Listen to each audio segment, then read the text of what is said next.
What's going on, guys? Welcome back to another episode of Sold Out. And here what we have in front of us is the Adidas Harden Volume 6. I thought I actually got sent the wrong box. This box is the smallest box. See if I got a Jordan box or something.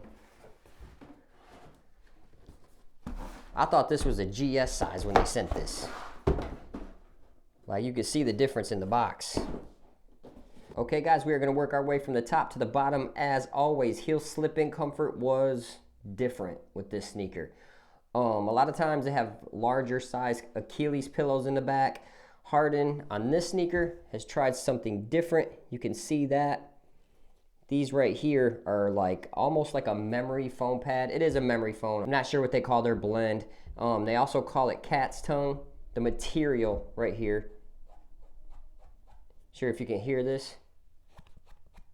That material is a little bit rough, sort of like a cat's tongue. It's supposed to hold onto your sock so you don't get no heel slippage or anything like that. I can't say if this will last for a long time. I imagine after a while that will wear. So heel slip-in comfort was not bad.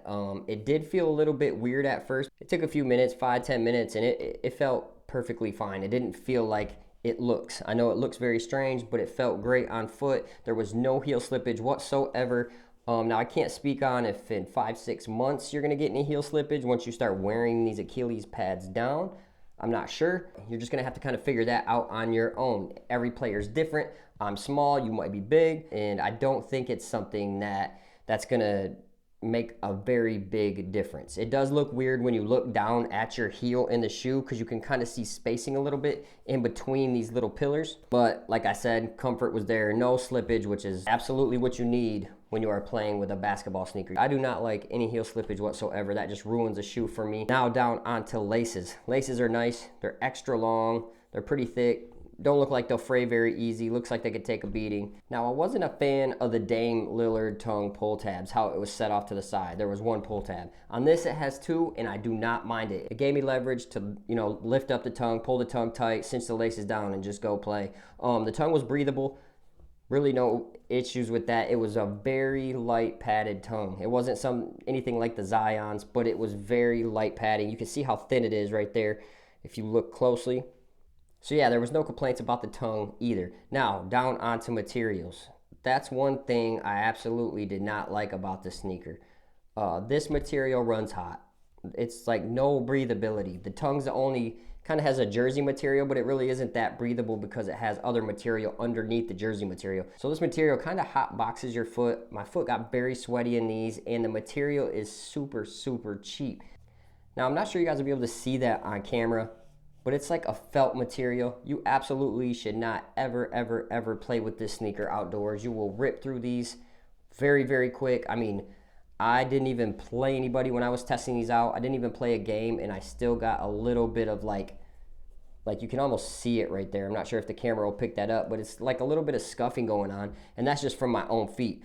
Now, if you played 5-on-5, 2-on-2, 3-on-3, maybe even 1-on-1, somebody steps on this, this is gonna tear up quick.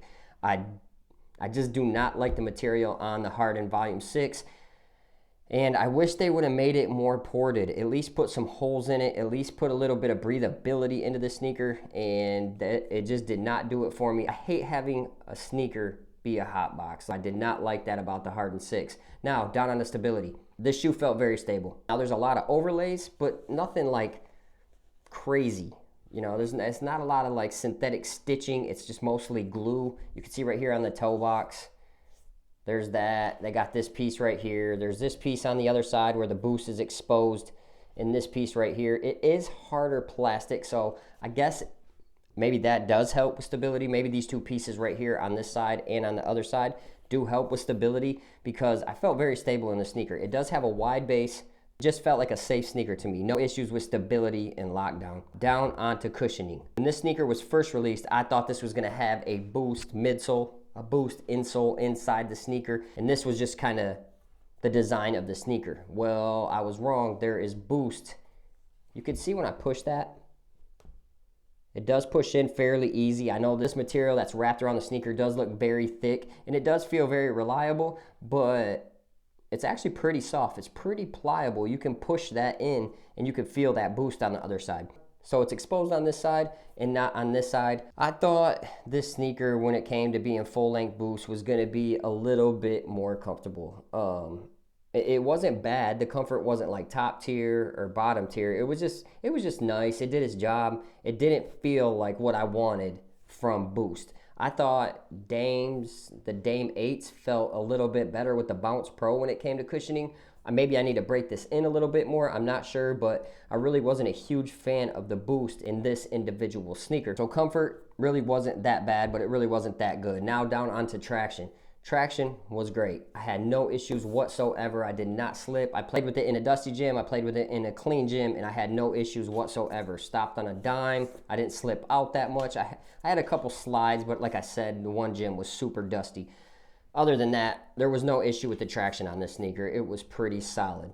And as you guys can see, the traction is herringbone, which is tried and true. It's one of the best tractions you can get. I enjoy playing with it. And they did a good job on this. And I only had to wipe once in a while too. It didn't pick up that much dust. I thought it was going to collect a lot more dust. It didn't. It was an easy wipe and go.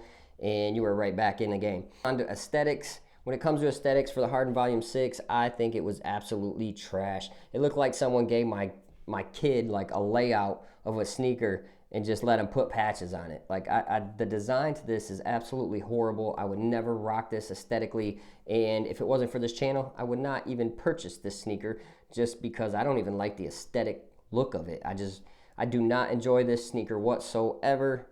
I think they could have did a lot better job on this. I think they could have did a better job on the design. They could have did a better job on the breathability factor. I've heard tons of bad things about the Harden Volume 5, and as far as I'm concerned, the Harden Volume 6 isn't that great either. Now, onto would I recommend this sneaker? Yeah, it's not a bad sneaker, but if your foot runs hot, I would not recommend it. If you plan on hooping in a sneaker a long time, no, I would not recommend it. But if you don't care about that stuff, you're cool with spending the $160, then yeah, go ahead and get you a pair of Hardens. You will not be upset when it comes to the traction. The traction did its thing. Had no issues with that whatsoever. The comfort wasn't that bad, but like I said, you didn't get that boost feeling. And I know they toughen it up a little bit in basketball sneakers just because you need more support. So yeah, I wish they would have just made the boost foam a little bit softer and a little bit more comfortable on the sneaker. And I'm sure this whole cage area right here, caged in, probably takes away from some of that boost comfort as well. I did enjoy the traction. I enjoyed the traction the most out of the Harden Volume 6. So I did hear bad things about the Harden Volume 5 traction. This really wasn't that bad, but thanks guys for watching. This is my review on the Harden Volume 6. So if you like this video, hit that like button, hit that subscribe button, hit the bell, turn on the notifications, and we'll catch you on the next episode of Sold Out. Peace.